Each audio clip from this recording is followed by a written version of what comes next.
Schultze, what's going on? How are we feeling about our old friend in Milwaukee? I watched the end of, I watched most of the game between Milwaukee and Phoenix last night on TNT. Dame didn't play, he sat it out. The Bucks lost. They are 1-4 with Doc Rivers. 1-4. They fired a coach who was second in the East, and I didn't think he was a very good coach. I thought he had some major red flags before the season started, but they fired that guy, and he was second in the East, and that wasn't good enough. It was too clunky. It was too weird. They didn't like him. Then they brought in Doc Rivers, and now he's 1-4. Dame Lillard has a piece come out by Vince Goodwill of Yahoo Sports. Did you see that piece? No, I did not. Fill me in. It basically, it sums up Dame. I wouldn't use the word, I'm using this very lightly. You read it and you kind of come across as like, is Dame depressed? And you kind of wouldn't fault him, right? He's going through a major thing off the court with his ex-wife. That's not something that I care that much about, but going through the process is not easy. No, it's certainly not easy. His kids don't live with him. He's in Milwaukee, Wisconsin. And yeah, he's a millionaire and he's got the greatest house. Like, Meringue had told me he moved into where Drew Holiday was staying when he was in Milwaukee, because that's what they do. We do that in this city too. Couple mansions, in and out. Hey, you got traded for him. Okay, I'm out. All right, I'm in. And he's got a big house, but it's Milwaukee, Wisconsin. And the piece just highlights like how alone he feels, how like tough this is, not being able to see his kids physically every day. Like he FaceTimes them. You could almost see that with the interview with Malika Andrews on ESPN before the Blazers game too. I feel like just that the look in his face, Dame is, we've all seen him for the last 11 years here in Portland, very happy, very jovial, but you just kind of see, you can tell when somebody's not 100%, and you just don't feel like, because of all this stuff going on, that he's 100%. So agreed, there's a lot going on off the court for him, and it's along with what's going on in Milwaukee. I know you're going to get into it, but it's definitely not concerning, but at least enough to make you raise your eyes like, what's going on? Well, I will continue to say this. I'm going to bet on Milwaukee, and this could age like very warm milk left out in the sun. But I'm going to take the guy that looks like the biggest killer in the league right now. Giannis is doing things on a nightly basis. I've watched 90% of their games, and not like first quarter to fourth, but like pretty good chunks of most of their games.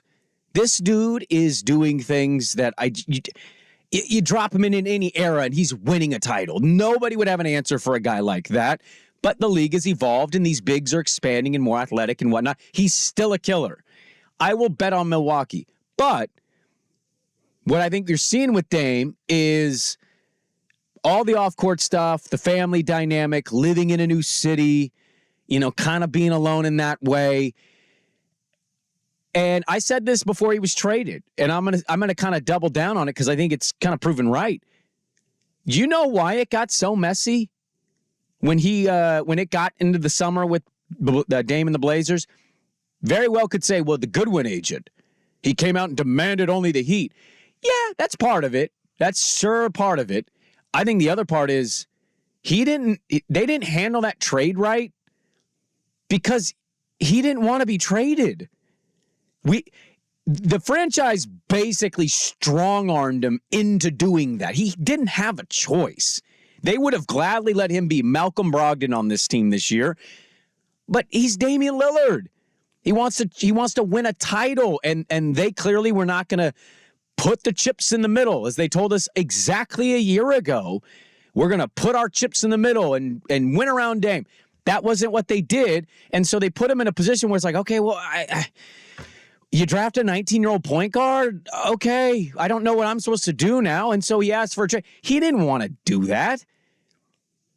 And I think what you're seeing is a guy that's like, I want to win. He wants to win. His numbers aren't awful, but they're not where they were. But you don't expect him to be exactly the same.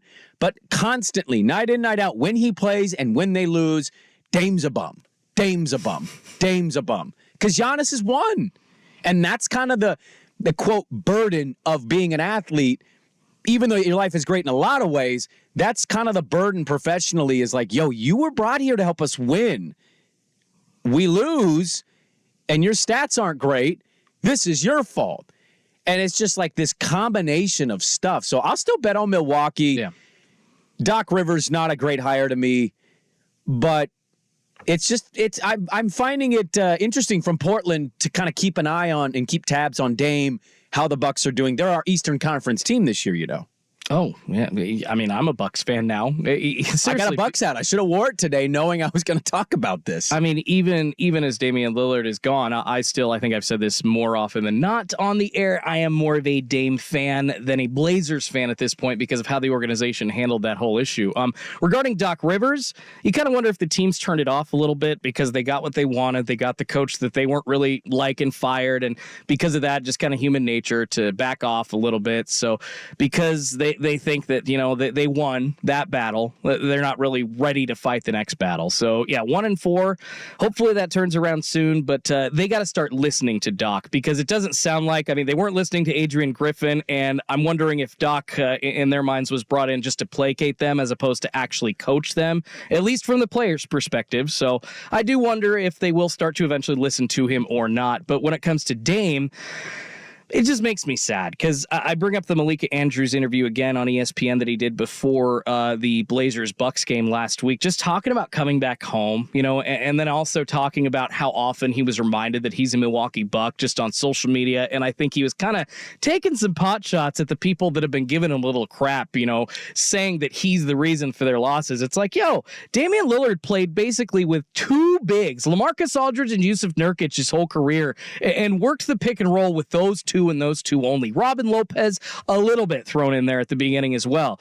You can't transition immediately after 11 years with one team to a brand new system, and now a new system again, the second time in less than 6 months that he's having to learn and implementing that on the fly in the middle of the season. So what's going to happen? Yeah, him and Brook Lopez, they're not going to look so synced. Him and Giannis are going to look so synced. Who's going to take the ball up? Sometimes it seems like Giannis or Dame really aren't sure who should be taking it up at a certain time during the games for the Bucks. So 11 years with a new team, I feel like this is going to happen. And just to say, Dame, it's your fault, that's disingenuous to everyone involved because it remove the drama from the situation. You know, they've got a good roster overall. It can't be put on one person. There's many reasons the Bucks aren't succeeding, and Dame trying to implement as a new player is one of them, but only one. No Brook Lopez for them last couple games. He's been out for personal reasons. We noted how weird the Dame thing seems to kind of be just from an aesthetic standpoint.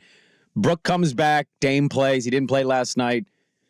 I still think Milwaukee can figure it out, but keeping tabs on it, it's I got a little sad for him reading that Vince Goodwill piece. It's just like, dude, all on Milwaukee, Wisconsin. They're like, it's probably not the greatest place to be. But he's from Cali, right? Not really used to the cold weather either. So this is probably it's more an isolation thing. Like he's friends with his teammates, but they're not there all the time. And like your kids, I mean, he has 3 children. When you have to live in Milwaukee and then you travel, and it's like, hey, how do you see your kids? I FaceTime them. And that cold weather, though, as somebody that's lived in Boston away from here for 11 months, you know, out of 1 year, it's tough when you're in the snow. Like I'm saying, I'm saying the cold, it makes a difference because the isolation, you know, maybe necessarily being away from your family is one thing, but also just looking outside and it just looks miserable. That definitely also gives you a feeling of isolation.